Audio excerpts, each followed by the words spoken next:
What's up, everyone? Recently, DC released a brand new 6-issue miniseries by writer Tom Taylor called DCeased, which is basically a zombie apocalypse type story based within the DC universe. For all intents and purposes, it's DC's answer to Marvel Zombies, and it's been pretty great so far. In fact, many of you have been asking us to do an episode on it, and today, your wish is granted. As of the date of this episode, we are only 3 issues in with this series, with issue 4 scheduled to drop on August 7th. But so far, it's been full of intense action and many shocking moments, including some surprise deaths. 2 deaths in particular, which the title of this episode refers to, is actually what we're mainly here to talk about. But of course, before I go any further, this episode is obviously gonna be riddled with spoilers for the first 3 issues of DCeased. So if you want to read issues 1 through 3 for yourself, this is your warning to bail out now.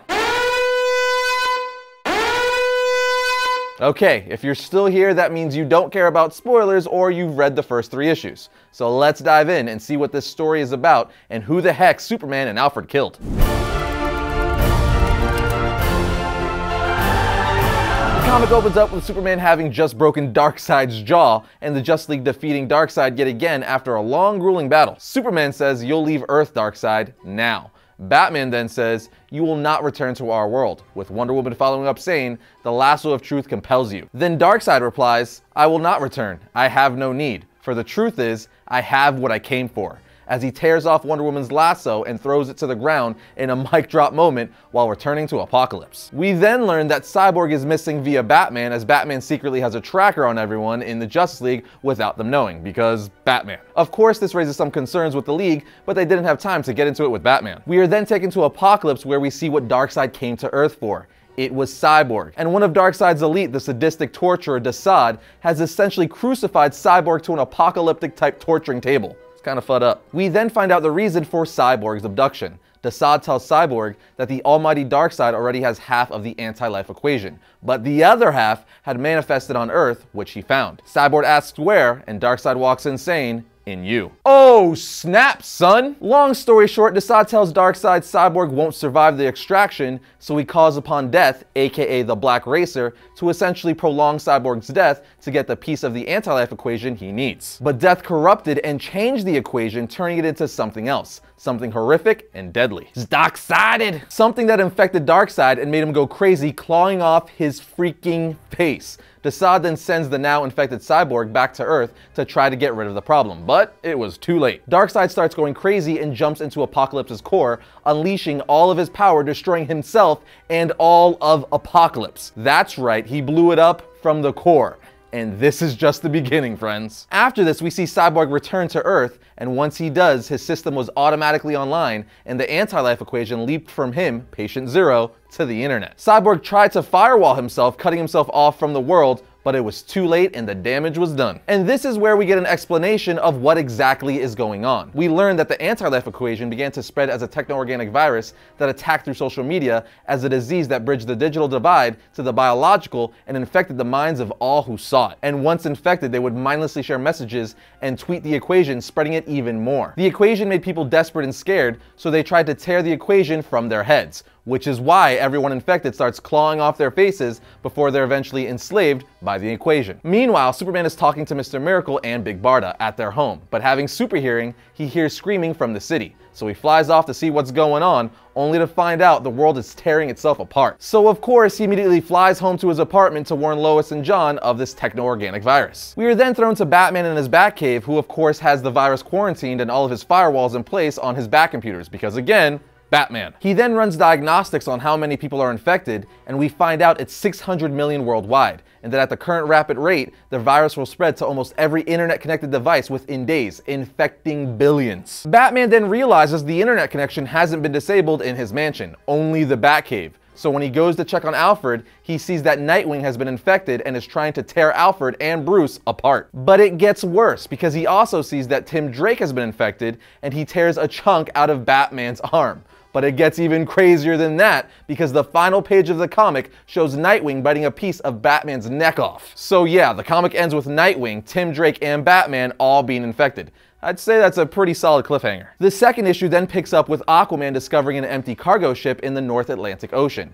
But he soon finds out the ship isn't empty and is infested with infected people who start attacking him, pushing him overboard into the water. We then see Metropolis on fire as Damian Wayne and Jonathan Kent look from a distance, and we also find out that Superman needs to go to Smallville to check on his parents. But Lois wants to go to the Daily Planet first. Then we get a scene where Harley is getting a pep talk from Ivy before she goes in to break up with the Joker. But when Harley goes in to dump Mr. J, we find out, before he turns around, that he's infected too. The comic then jumps to outside of Metropolis, where we see Black Canary, Green Arrow, and Hal Jordan Green Lantern camping. Yes, I know, issue 2 jumps around a lot. It kind of sets up what different characters in the DC universe are doing while this epidemic is breaking out. Anyway, we find out that Hal Jordan hates camping, so he ends up turning in early, going to his tent where he looks at his phone. And we know what that leads to. He becomes infected, blows up his tent with his ring, and starts attacking Green Arrow and Black Canary. So much so, it forces Black Canary's hand to use such an intense canary cry against him that it kills him in the process. Oliver is like, "What did you do?" Then the Green Lantern ring says, "Green Lantern of Sector 2814, deceased. Scanning for replacement. Replacement found. Diana Lance of Earth, you have the ability to overcome great fear. Welcome to the Green Lantern Corps." That's right, freaking Black Canary becomes a new Green Lantern of Earth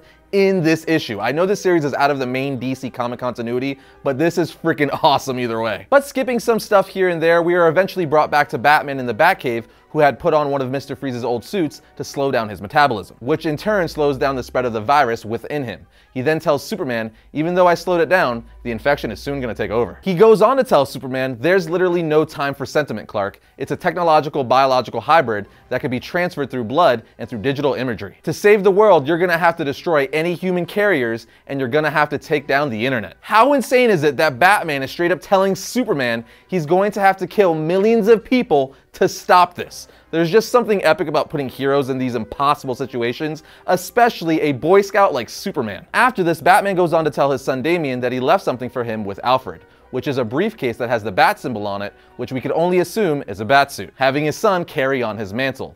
And right as Bruce is starting to give a sentimental speech to his son, he starts changing, clawing at his face, tearing off his helmet from the free suit. He then turns around to start attacking Alfred, but Alfred, who's been holding a shotgun this whole time, knowing what's inevitably gonna happen, says, "Computer, cease transmission," so Damian didn't have to hear what was about to happen.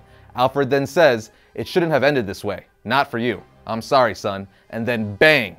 Alfred kills Bruce. How crazy is it that Tom Taylor wrote a story that forces Alfred to kill his surrogate son, Bruce? When I first read this, I was like, not only is that crazy, that's just perfect writing. Because he's quite literally his father. Of course, Thomas Wayne is Bruce's biological father, but Alfred is just as much Bruce's father as Thomas Wayne is. You could even argue more so, as he's been through everything with Bruce and is always the one there for him when something goes wrong or he's hurt. So make Alfred the one to have to kill Bruce is just awesome and horrible, all at the same time. And issue 3 gets even more gut-wrenching, as it literally opens up with Alfred looking at Dick Grayson, Tim Drake's, and Bruce's dead bloody bodies, with him saying, "My boys, I'm sorry, I couldn't save you." Dude, it just pulls on the heartstrings. It's insane. So Alfred hops into the Batwing with a briefcase Bruce gave him to give to Damian, and on the way to Damian starts mowing down infected zombie people to let out some anger and frustration. Alfred's a freaking boss. We are then thrown back to Harley and the Joker, where we see Joker attacking her, but she quickly gets a hold of the situation by killing him with a shotgun blast to the stomach. Unfortunately, after this, zombie birds of prey show up and start attacking her, but she just says, "I guess we're bird hunting." Gotta love Harley. We are then shown that Aquaman is infected from being attacked in the previous issue and is now going after Atlantis. So to say things in the DC universe aren't going so well is an understatement. Jumping forward again, we see that Superman finally arrives home in Smallville to check on his parents. He quickly sees his mother and says, "Ma, where's Pa?" She tells him Jonathan's inside. "I hit him, Clark. He fell." Letting us already know Soup's dad is infected. We then see Superman walking slowly inside the barn, where his dad is locked in an underground basement, so Superman breaks the locks and opens the door to reveal his zombie-infected father running out, starting to attack him. Superman, being Superman, easily but sadly just dodges and deflects his dad's attacks and catches his father's arms like it was nothing, slowly and sadly walking his dad down into the basement and then closing the door. Once the door is closed, he uses his heat vision to blast a beam through the door and kill his father. Then when he walks out of the barn, his mom looks at him like, "What happened?" while saying, "Clark?" But he just said, "It's time to go." And she says, "We can't just leave. This is our home. Your father." And he replies, "He isn't here, Ma. He isn't here." Talk about another gut-wrenching moment. Just completely nuts. Not only was Alfred forced to kill Bruce, having a father kill his son, in the next issue, Superman is forced to kill Jonathan, having a son kill his father. I see you, Tom Taylor. I see you and I respect you, but man, you're pulling on my heartstrings, which is the sign of any good story and writer, so bravo, man.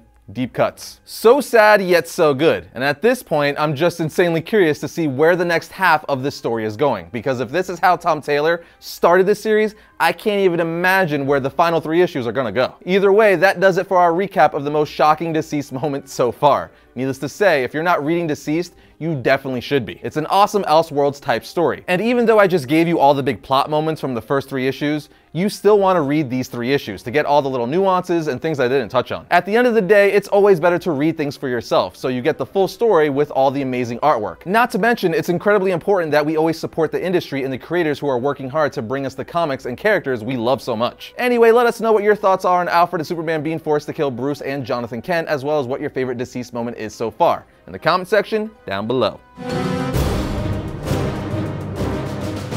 First up for the week of July 23rd, we have Marvel's Epilogue Issue 1. This is an all-new standalone epilogue to the classic Marvel's graphic novel. And just like the Marvel's graphic novel, this is also drawn by the amazing Alex Ross. So that alone should get you to pick this up. Now we have The Amazing Spider-Man Issue 26. Boomerang's influence is finally felt, and Spider-Man joins the superior foes. Or does he? Here we have Justice League Dark Issue 13. Their battle against Dr. Fate may have come to an end, but the Justice League Dark's problems are just beginning when the Helmet begins to search for a new host. And finally we have The Flash Issue 75. This is the finale to the epic Flash Year 1 story. And apparently a Flash will die and a Flash will be born by the end. And that's going to bring another episode of Variant to a close, but if you like this episode, be sure to check out this one right here, and if you like our channel, be sure to subscribe. You can do that right there. But I'll see you guys next time when I talk about all things comics.